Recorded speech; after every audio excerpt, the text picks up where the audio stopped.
place, right? And so I've had the privilege of coming here with my family since 2012, where we came, my husband and Déirdre. So we came for 3 months with my son, and he went in a local school, and we really had the experience of being in County Mayo, and it kind of resonated a lot with me because my family are from County Mayo. Anyway, so over the years coming back, the wonderful thing is things don't change. The very simple things that are offered that are kind of, what should I say, a retreat from everything else that goes on in the world are still here. And over the years, I've had a number of people come and share their experience with me. But 2 years ago, I invited Kaitlin, who came from New York, and we've known each other for a long time in Venice. So we had a really intense time. Yeah, it was amazing. And it was only after that time that Kaitlin said, you know, it'd be great to do some kind of an exhibition of the work that was produced.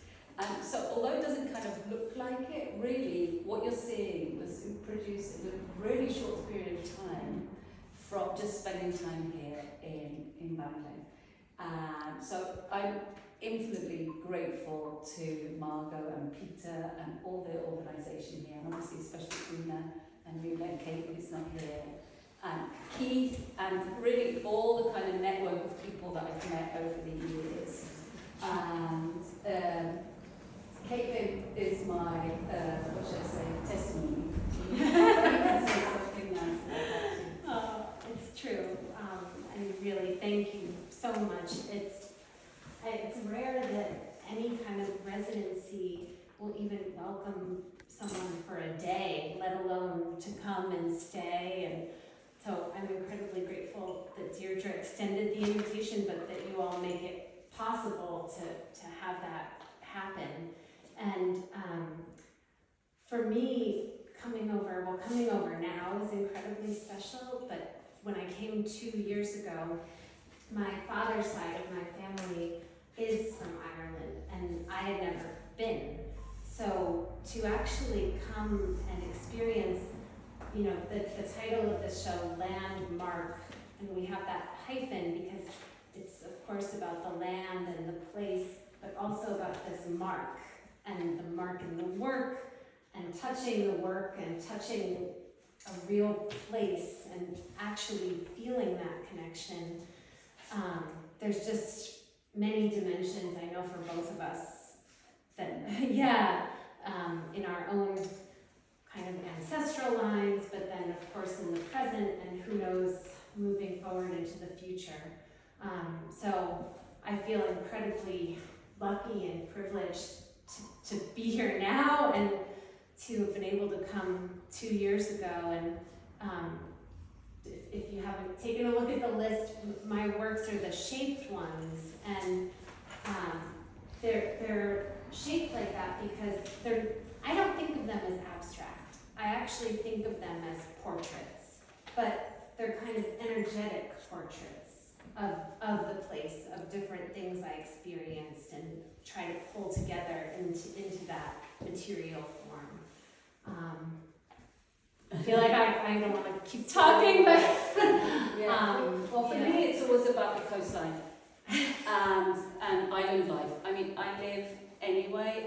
Most of the time, I live in Venice, so I'm used to living on insulas, which are smaller, tiny little land areas. But I think when you come here to Ballinglen, you're right on the coast. That's very distinctive. That has this kind of what should I say, incredible attraction about it, and that somehow, I don't know, the energy in that just never goes away. So that's what I come back for, really. But anyway, I can't thank you enough for coming, and I can't thank Ballinglen enough for what they and offer. Ballinglen can't thank you enough for this beautiful exhibition. It's so stunning. Thank you. And it's funny you say, I mean, for me, those works of yours, Kaitlin, are very much here. They're like roofs and houses, and that's what they say to me, that layering of the slate, you know, that whole slate. And like Déirdre's, the mapping, you know, we've been discussing that for years, and it's just amazing how it has evolved into not a place, into a space, kind of. You know, the mapping of space other than a I kind of place. feel the map is my medium, and also the film. I mean, if there's anyone working in the room, I think this small bookwork, which basically is the coastline of Ireland. You know, I mean, coastlines kind of feel like they're a meeting between the water and the land, obviously, but actually the distinctive line is something that we all have. You know, we're all born with that memory of our land. It's in our heads. We can't, you know, no one can take that away from us. No matter what happens to us. Yeah. Back to borders. And I always say I only see one distinction, and that is the water and the land. Nothing else exists in terms of borders of one place. Anyway, thank you very much for coming in. And I'll be here for another month. Almost. 17th, so you're welcome